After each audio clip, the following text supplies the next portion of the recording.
3. Nós vamos fazer um paralelo dessa passagem para aplicarmos no contexto de liderança.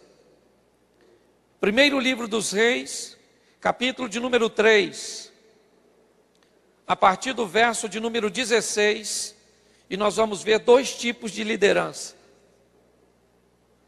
Primeiro livro dos Reis, capítulo de número 3, verso de número 16. Diz assim: Então vieram duas mulheres prostitutas ao rei e se puseram perante ele. E disse-lhe uma das mulheres: Ah, senhor meu, eu e esta mulher moramos numa casa, e tive um filho morando com ela naquela casa. E sucedeu que ao terceiro dia depois do meu parto, também esta mulher teve filho, estávamos juntas. Estranho nenhum estava conosco na casa, senão nós ambas naquela casa. E de noite morreu o filho desta mulher, porquanto se deitara sobre ele. E levantou-se à meia-noite, e me retirou ao meu filho do meu lado, dormindo a tua serva, e o deitou no seu seio, e a seu filho morto deitou no meu seio. Levantando-me eu pela manhã, para dar de mamar a meu filho, eis que estava morto.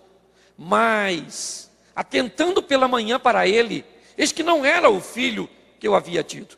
Então disse a outra mulher: Não, mas o vivo é meu filho, o teu é o morto. Porém esta dizia: Não, por certo o morto é teu filho, o meu filho o vivo. E assim falaram perante o rei. Então disse o rei: Esta diz: Este que vive é meu filho, teu filho é o morto. Esta outra diz: Não, por certo o morto é o teu filho, o meu filho é o vivo. Disse mais o rei: Trazei-me uma espada. E trouxeram-lhe uma espada diante do rei. Disse o rei: Dividi em duas partes o menino vivo, dai metade uma e metade a outra. Mas a mulher cujo filho era vivo falou ao rei, porque o seu coração se esterneceu por seu filho, e disse: Ah, senhor meu, dá-lhe o menino vivo, e de modo nenhum o mateis. Porém a outra dizia: Nem meu nem teu, dividi-o antes. Então respondeu o rei e disse: Dai a esta o menino vivo, e de maneira nenhuma o mateis, porque esta é a sua mãe. Feche os seus olhos agora e não a sua Bíblia. Senhor, em nome de Jesus, queremos continuar te ouvindo. Fala conosco, Senhor, e usa-me como um canal de bênção neste momento, para falar não o que queremos ouvir, mas para falar aquilo que precisamos ouvir. Tira-nos do conforto da mesmice e nos coloque no confronto das mudanças. Que sejamos desafiados pela tua palavra, em nome de Jesus. Amém. Glória a Deus. Amém? Nós vamos ver a história dessas duas mulheres e vamos ver que é um bom exemplo para falarmos de dois tipos de lideranças. Nós vamos ver um líder de sucesso e nós vamos ver um líder fracassado. E nós vamos ver alguns pontos que podem, de repente, ser aplicados no seu contexto de liderança. Nós temos entre essas duas mulheres coisas muito incomuns, porque toda liderança traz consigo coisas comuns. A primeira coisa que nós vemos a história de duas mulheres. Segundo, elas tinham em comum a profissão, eram prostitutas. Terceiro, também tinham em comum a gravidez. Quarto, tinham em comum que ficaram grávidas praticamente ao mesmo tempo, porque deram à luz numa variação de 3 dias apenas. Estavam muito próximas. Quinto, foram mães de meninos. E sexto, não receberam visitas, eram mulheres solitárias. Neste ponto, nós vemos muitas semelhanças entre essas mulheres. Se nós fôssemos analisar o perfil dessas duas mulheres, o resultado final deveria ser o mesmo.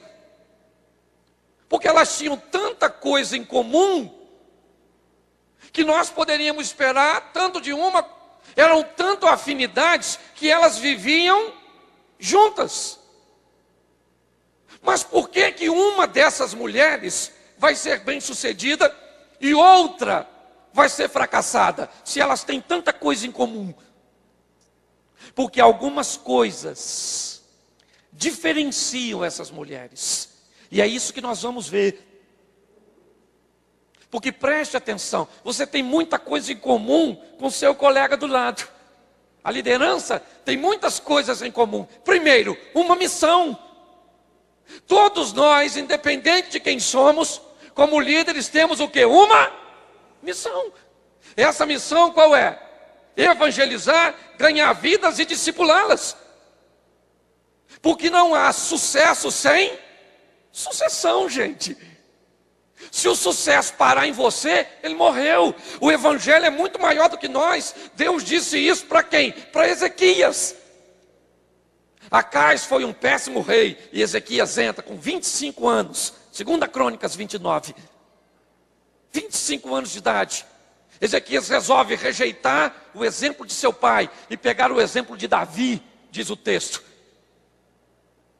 E põe em prática tudo, abre as portas do templo, restaura o culto, restaura as contribuições, celebra a Páscoa, ganha uma guerra de uma forma sobrenatural contra Senaqueribe. Fantástico o tal do Ezequias, sensacional para administrar, um grande líder. Mas um dia Deus manda Isaías ir na casa do Ezequias e dizer assim para ele, na minha tradução: ô Ezequias, você é um cara maneiro. Ninguém fez por mim o que tu fez, cara. Abriu as portas do templo, reparou, os sacerdotes estão tudo empregados, bonitinho, funcionando, a logística toda em dia. Tu cuidou da minha casa pra caramba, Ezequiel. Mas vou dar um conselho, vai cuidar da tua. Põe ordem na tua casa, porque daqui uns dias você morre. E quem é que vai dar sequência ao bom trabalho que você fez? Pare para pensar. Não existe sucesso sem sucessão. Então todos nós temos uma missão. Não é? Evangelizar e discipular, fazer discípulo. Todos nós também temos algo em comum, além da missão, o local, que vai diferenciar, mas você tem o local. O irmão disse aqui, num local desafiador na Bahia, que não tem nem água direito. Você tem o seu local, vai diferenciar do meu, é verdade, mas você tem o seu local. Terceiro, você tem uma visão. E eu aprendi uma coisa, a visão sempre é maior que os recursos. É ou não é verdade? A visão sempre é maior que os recursos. Às vezes você deve pensar, essa visão não vem de Deus. Vem. A visão é muito grande. Eu creio que você tem a visão. Então você tem a missão, você tem o local, você tem a visão e você tem o povo. É ou não é? Você tem o povo. Quantas pessoas? Eu não sei. Hoje nós precisamos distinguir o que é igreja grande e o que é uma grande igreja. Há uma distinção, né? Muito. Eu conheço, hoje eu prego pelo Brasil inteiro. Eu vejo igrejas grandes, mas que não são grandes igrejas. Eu vejo igrejas pequenas, mas que são grandes igrejas. Eu conheço igreja grande que não sustenta um missionário, mas eu conheço igreja pequenininha que tem uma visão missionária. Olha a diferença. Então você tem o povo que você vai administrar. Todo mundo tem povo. Se tu não tem povo, tu não tem liderança. Vai liderar o quê? Você mesmo? Ainda que a liderança começa dentro de casa. Inclusive eu quero o trabalho do irmão, viu? Eu quero os 3 livros, por favor. Não saia daqui sem eles. E por último, aqui em quinto, você tem a sua realidade. Isso é que é duro. Se diz, o cara falou comigo, Cláudio, eu amo Noé. Falei, por quê? Ele falou, porque Noé pregou 120 anos e ninguém se converteu. Ô cara valente. Eu disse, mas também ele não tinha nenhuma arca cheia de gente olhando para ele e dizendo, nós estamos cheios, você está vazio. queria ver se o Noé, o que ele ia ver com outra arca assim de gente. Porque você tem a sua realidade. Não queira ser o que o outro está sendo. Não queira fazer o que o outro está fazendo. Não queira que a sua igreja seja como a do outro. Queira que a sua igreja seja como Deus quer que ela seja. Hoje eu vejo muita gente em crise, porque quer ter um ministério grande. Não tenha um ministério grande, tenha um grande ministério. Não tem nada de errado, sou a favor, mega igreja, é isso aí. Mas isso não é para todo mundo, gente. Tem gente que vai estar com aquela igreja na comunidade, com aquele dinheirinho que só dá para fazer aquele cultinho, mas o povo vai para o céu. Do mesmo jeito. Então hoje eu fico vendo, são muitas coisas em comum.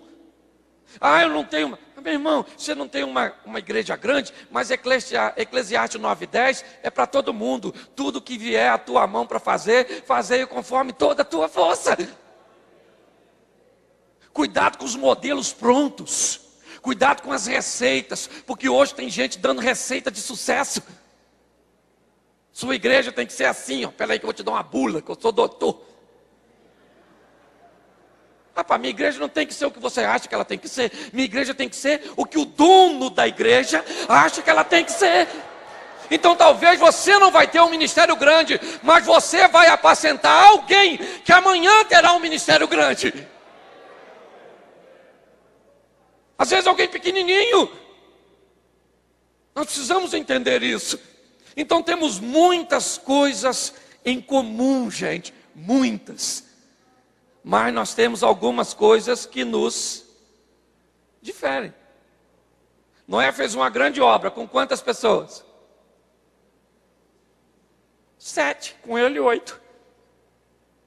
Gideão fez uma grande obra, com quantos? Com 300. Tranquilo, tranquilo, tranquilo.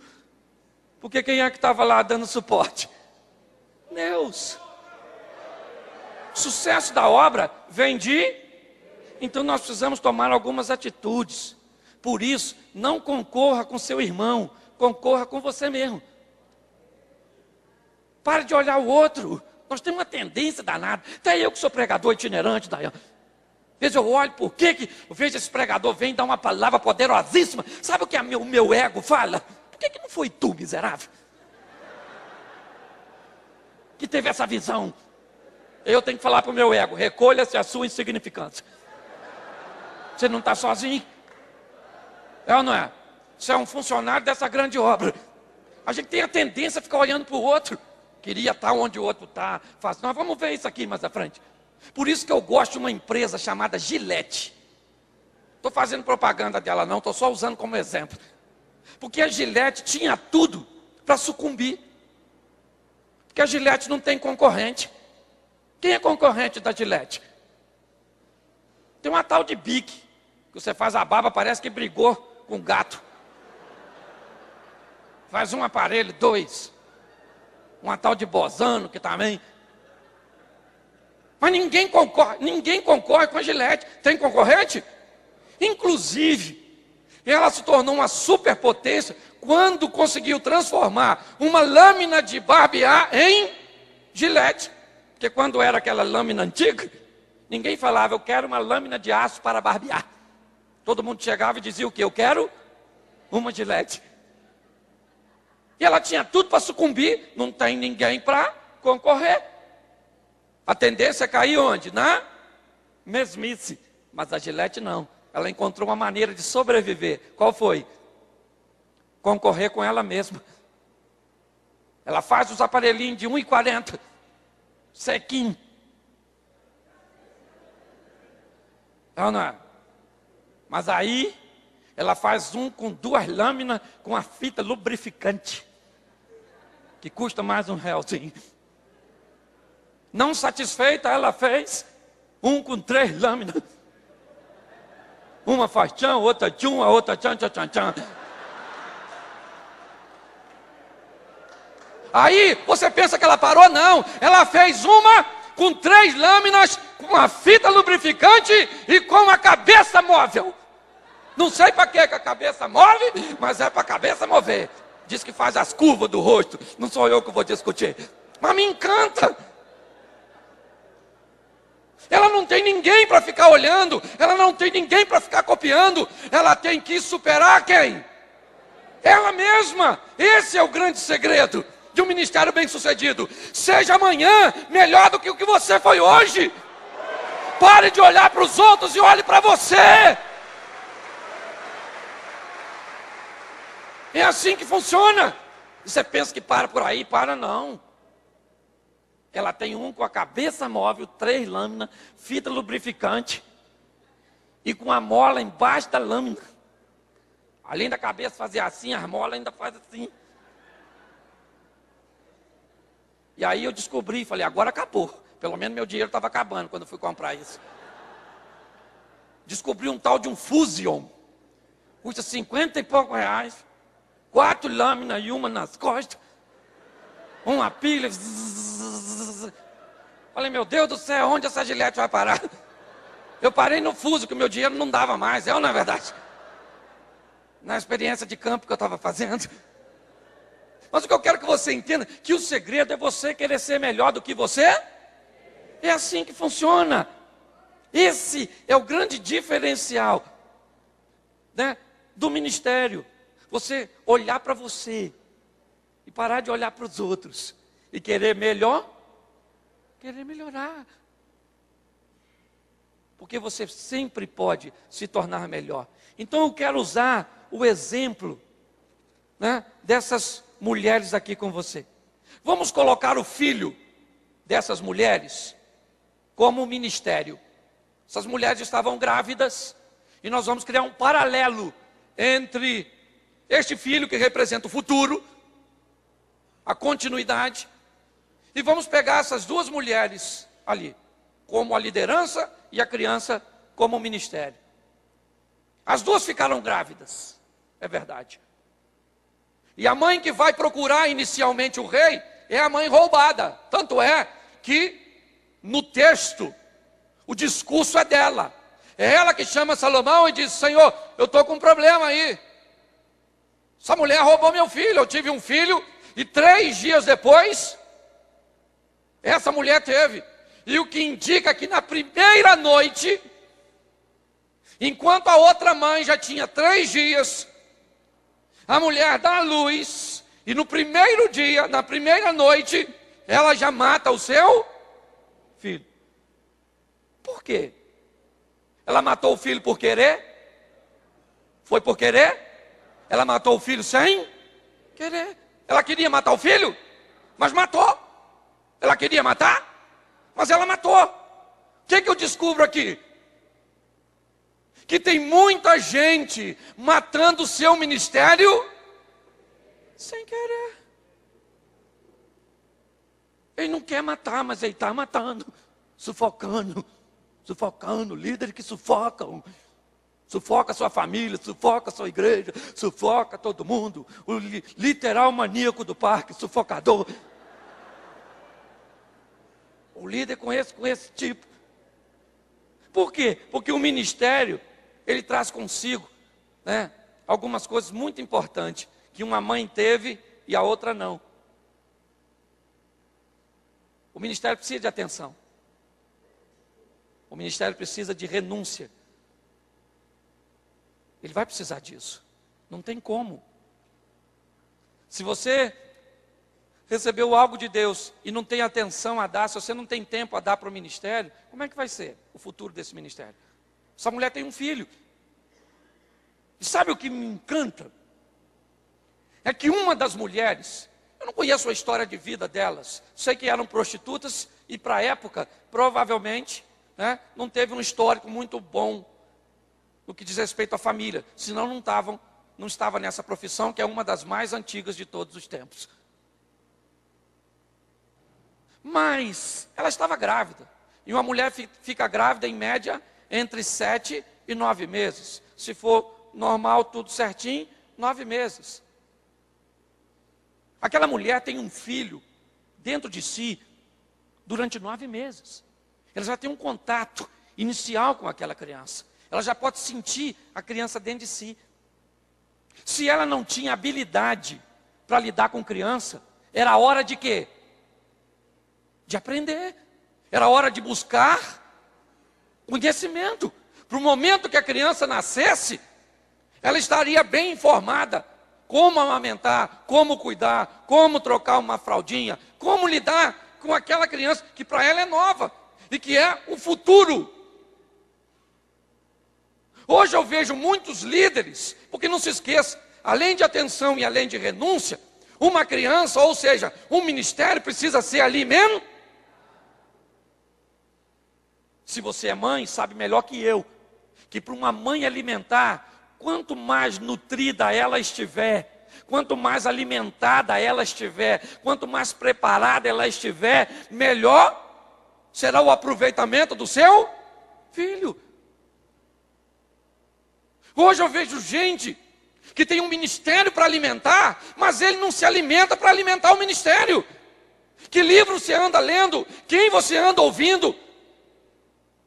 Com quem você anda se relacionando? Pare para pensar. Você precisa alimentar o povo.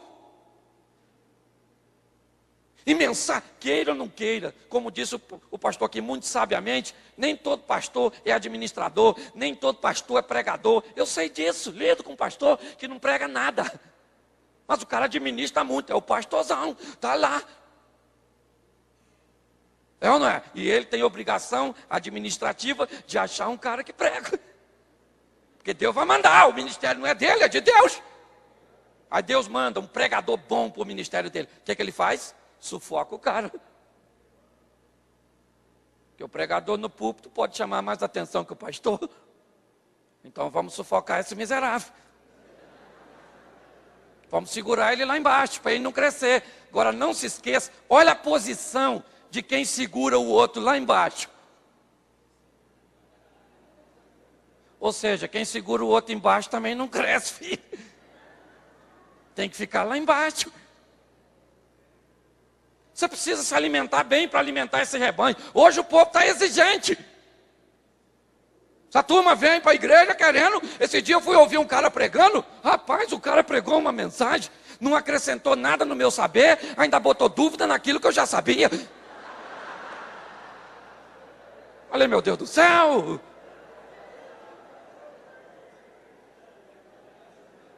Ele citou uns 4, 5 filósofos que eu não sei nem quem é.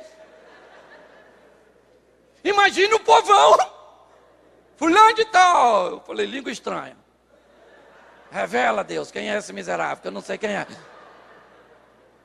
Você está ali para alimentar o povo, gente. Jesus, que era muito mais instruído que você. Jesus, que era um camarada fantástico. Pregava sementinha, redinha, peixinho. Hoje você quer falar do José? Pergunta a sua turma, quem é que sabe quem é José? Ele deve conhecer uma Josefa, que é vizinha dele lá. Vai achar que você trocou o nome. Não sou contra a cultura, não é nada disso, pelo amor de Deus. Faço apologia ao conhecimento, é verdade, à cultura. Mas você vai alimentar o povo, gente. Então você tem que fazer esse povo crescer. E para esse povo crescer, às vezes você vai ter que diminuir. Para falar a linguagem do povo. Mas você tem que se alimentar bem, tem que ouvir. Eu falo, como é que eu vou falar se eu não ouvir? Está lá, meu carro lá anda cheio de DVD, cheio de CD, o tempo inteiro ouvindo. Ouço gente boa, ouço gente ruim, eu ouço, leio o livro, que às vezes eu leio o livro inteiro para tirar uma frase só. Mas foi a minha missão, é falar. E pasmem vocês, quando eu vou pregar, ninguém fala, vai lá um homem de Deus. Sabe o que o pessoal fala? Vem aí o cara engraçado pra caramba, vai lá. Para destruir meu ego. Mas é a minha missão. Na verdade, se alimente bem, coma bem, e com certeza você vai ter coisas boas para nutrir. Esse é o segredo. É ou não é? Nós temos uma mãe bem preparada para criar o seu. muitas coisas em comum com a outra, mas a outra não tinha preparação nenhuma. Então você tem que estar preparado. Ministério é como filho, precisa de limpeza. Precisa, aquela palavra que você, o pastor, tem que ministrar, aquela coisa dura mesmo, sobre pecado, coisa ruim de falar, mas para isso você tem que ter testemunho. Tem muito pastor, hoje eu trabalho com família, tem muito pastor que me leva para falar de família, porque não tem moral para falar de família na igreja dele, aí me convida. Muita gente. Aí eu tenho que chegar lá e falar que sou contra divórcio, e o cara... Outra mulher, eu não quero nem saber, eu falo. Esse dia um pastor falou comigo, quero largar minha mulher. Eu falei, pastor, não faz isso não. Não, Cláudio, não adianta. Eu sei que você trabalha com família, mas não tem nada que você vai falar que vai fazer voltar atrás. Eu falei, é? A mulher dele bem chorando. Eu falei, então vem aqui que eu vou fazer a oração do divórcio para você. Ele falou, existe isso? Eu falei, é de minha autoria. Foi eu mesmo que criei. Ele falou, como é que é? Eu falei, fecha os olhos que eu vou liberar você agora. Ele fechou os olhos, eu agarrei aqui no ombro dele, segurei. Falei, ele vai querer fugir quando eu começar a orar, deixa eu agarrar. Segurei firme, me aproximei aqui, que é para ficar fácil. Falei, Senhor, o senhor estava no dia que esse pastor casou, eu não estava não. E perguntaram ele se era até que a morte o separe, e ele disse sim, senão eu não estava aqui nesse rolo. Então ele falou que quer separar e não tem nada que eu fale que vá voltar lá atrás. Então eu queria pedir em nome de Jesus agora, mata ele. Quando eu falei mata ele em nome de Jesus, ai irmão, o pastor quis fugir. Eu agarrei no ombro, baixei ele assim, falei AVC, falência múltipla dos órgãos, parada cardiorrespiratória. Quando eu abri o olho, ele estava bem olhando para a mulher dele, fazendo assim, ó. Vamos dar sequência a esse negócio aí.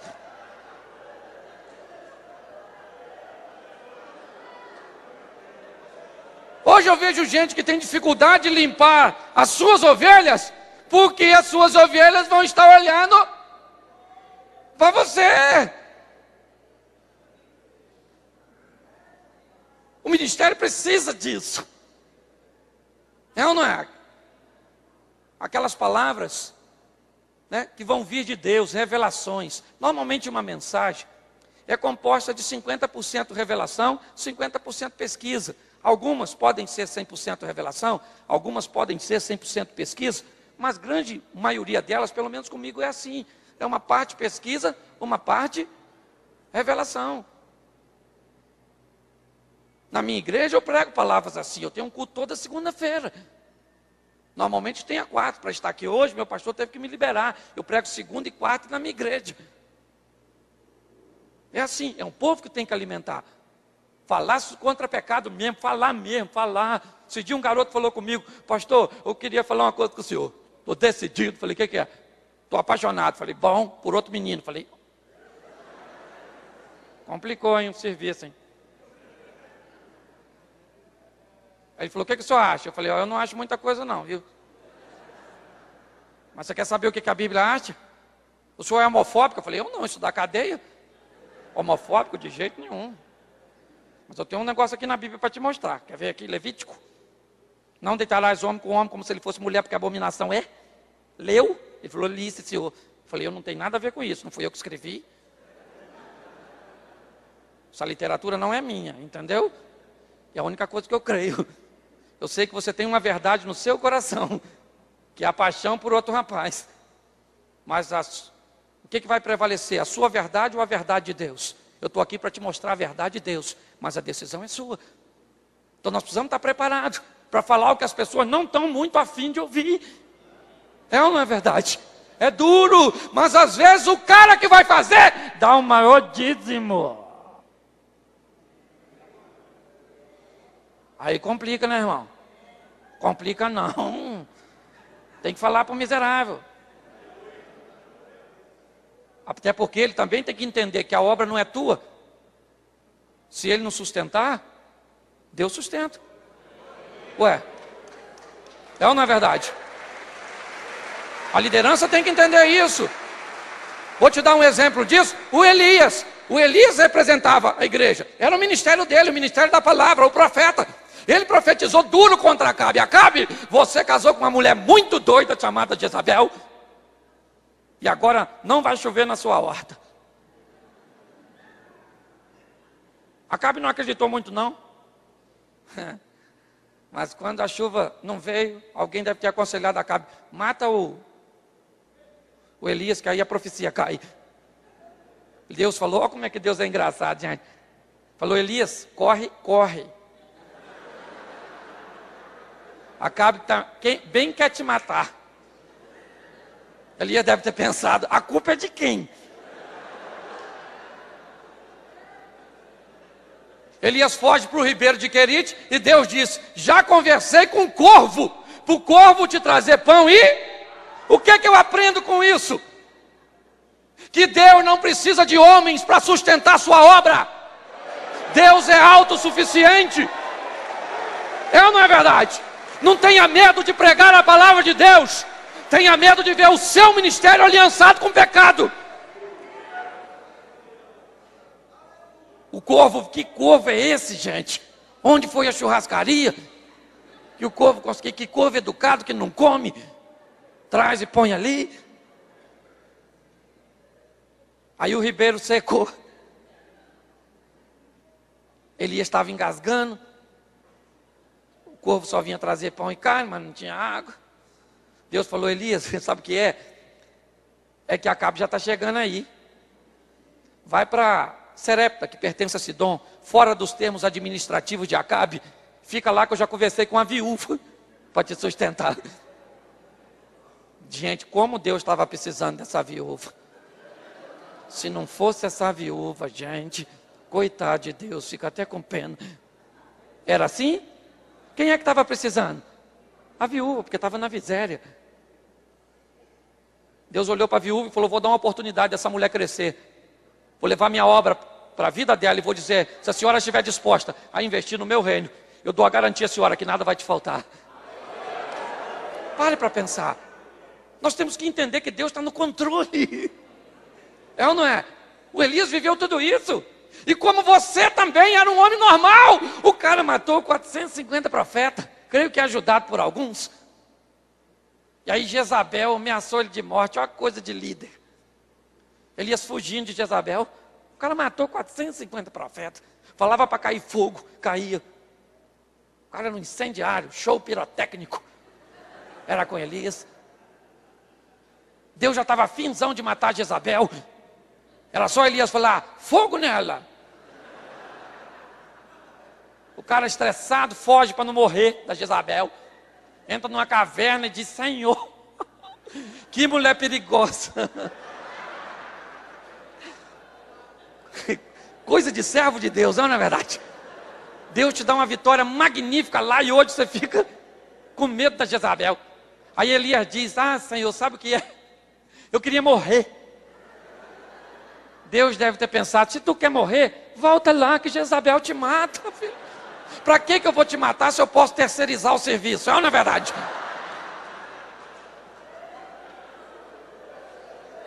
O que eu quero te mostrar é que esses homens eram gente como você. Ninguém é super-homem não, gente. E mesmo se fosse, eu detesto o super-homem, porque um cara que veste a cueca por cima das calças não merece o meu respeito. Pare para pensar.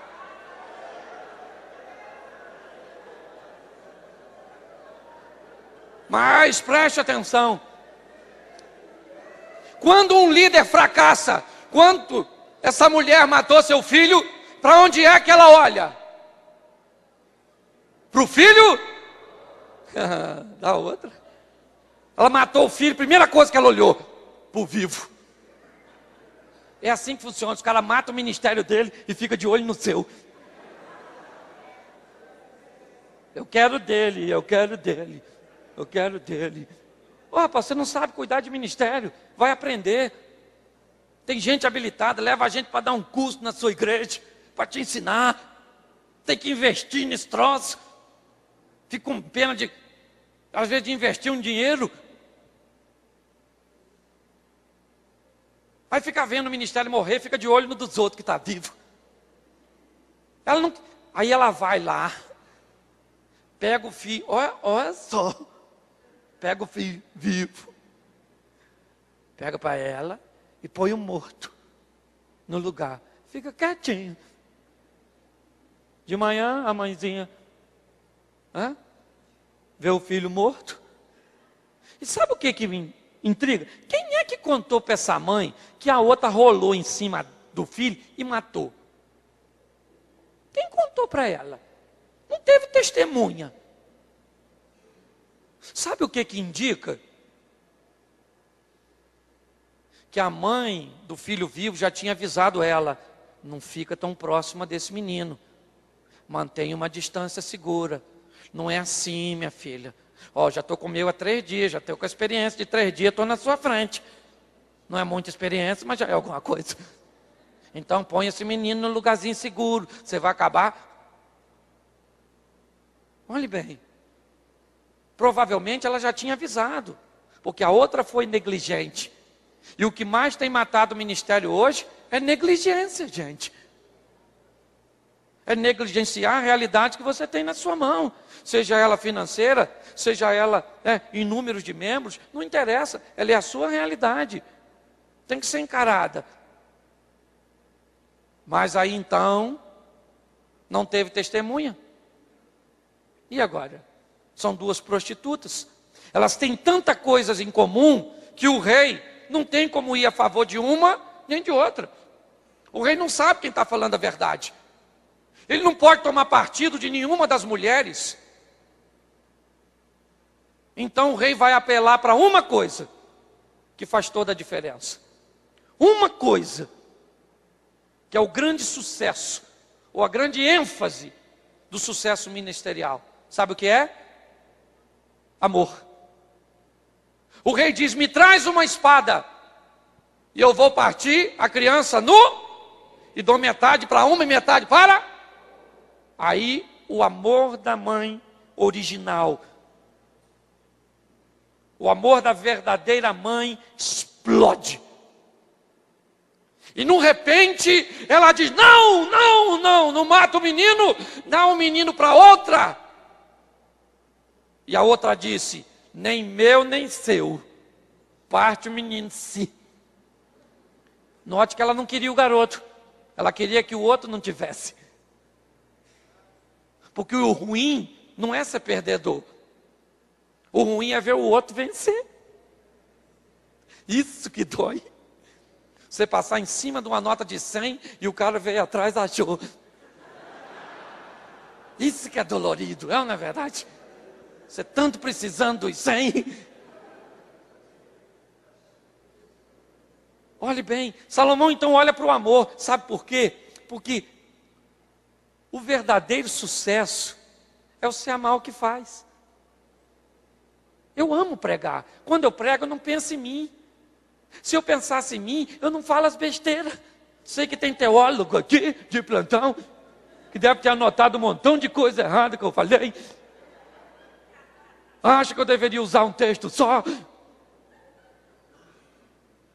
Mas eu não... Esse dia eu fui assistir. Um cara me chamou de palhaço esse dia. Você é um palhaço, rapaz. Fiquei tão chateado diante. Aí o cara mandou uma matriz de um DVD meu para eu assistir. Eu botei. Quando eu assisti, eu falei: o cara tem razão. Falei: não posso nem achar ruim não. Então agora, se você achar que eu sou um palhaço, diga pelo menos que eu sou do Circo de Solé.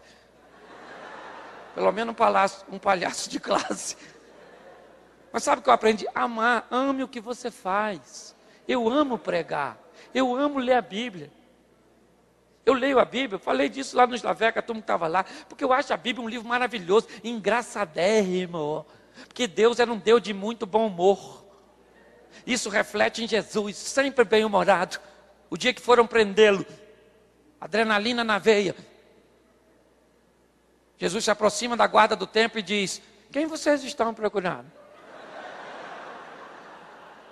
Não, ele está de palhaçada, tá ou não está?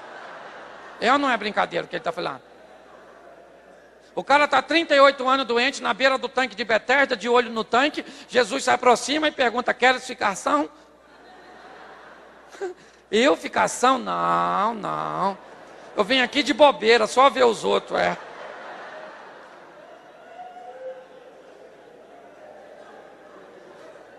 A própria passagem de Elias com a viúva.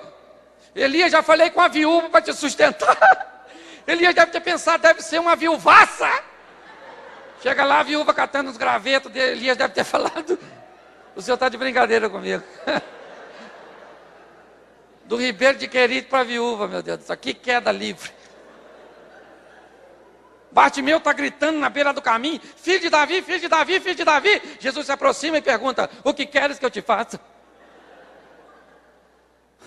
Queria que o senhor me desse um cão guia. A senhor me desse um cachorro, ia me ajudar tanto. Puxa vida. Sabe o que eu descubro isso? Jesus amava o que fazia. Se você não ama o que você faz, vai arrumar um emprego, vai trabalhar. Agora, se você ama o que você faz, saiba de uma coisa: você tem promessa, e aquele que prometeu é fiel para cumprir. O espírito que cai na multidão também cai no seu pequeno arraial. Os milagres que acontecem lá no topo também acontecem na sua história. Você tem que crer nisso, gente. Esse é o grande, é a simplicidade. Fale o que o povo entende, fale com amor. Se você vê pregar na igreja com pecado, eu bato, mas bato de chicote, e o povo se escangalha de rir, sai todo machucado, feliz da vida. Porque eu bato com amor, repreendo com amor. Ame, ame, ame, ame, ame. O segredo é amar numa vida curta, numa vida única, como diz Hebreus. Já estou terminando. Numa vida curta, única, como diz Hebreus. Ao homem está determinado viver apenas uma. Hebreus 9, 27. Mas aí, o Salmo 90, verso 10, diz que o homem vive 70, se tiver vigor 80, onde a maioria dos dias são cancerifados, porque tudo passa rapidamente. E nós voamos. Enquanto o hebreu diz que a vida é uma, o salmista diz que ela é curta e rápida. Então, numa vida única, curta e rápida, você não pode perder tempo com mediocridade. Você tem que viver intensamente. Viva a sua vida como se fosse o último dia. Uma hora você acerta. Pare de se decepcionar com pessoas. Pare de olhar para alguém lá e dizer que é a grande pedra de tropeço no seu ministério. Ninguém é pedra de tropeço no seu ministério, a não ser você mesmo e suas decisões. Pega aquilo que Deus te dê, amamente, meu filho, cuide, limpe. E se alguém tentar te roubar, Deus sai em teu favor e o teu amor vai sobressair. Coloque isso no seu coração. Amém? Feche seus olhos agora. Pode fechar que ninguém vai pegar nada seu não. Fecha aí. Senhor nosso Deus e Pai, que grande oportunidade, grande desafio falar para grandes líderes, independente do ministério, são grandes homens, grandes mulheres, porque nem sempre o que encanta homens encanta a Deus.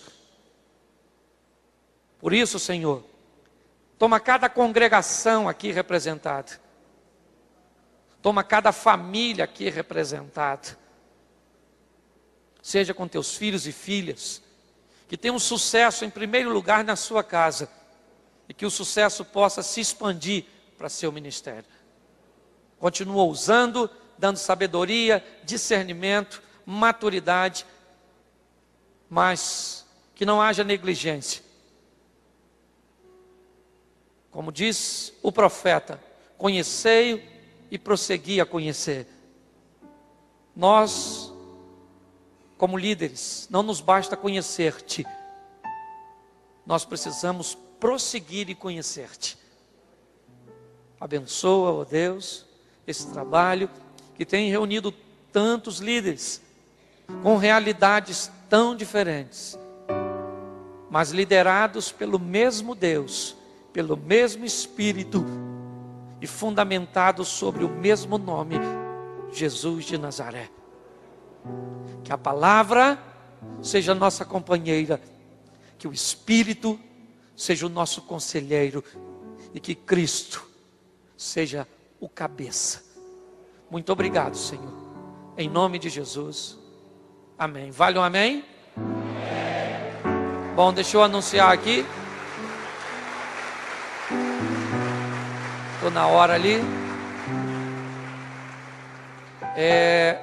Meus materiais vão estar lá atrás. Meus DVDs. Eu gostaria de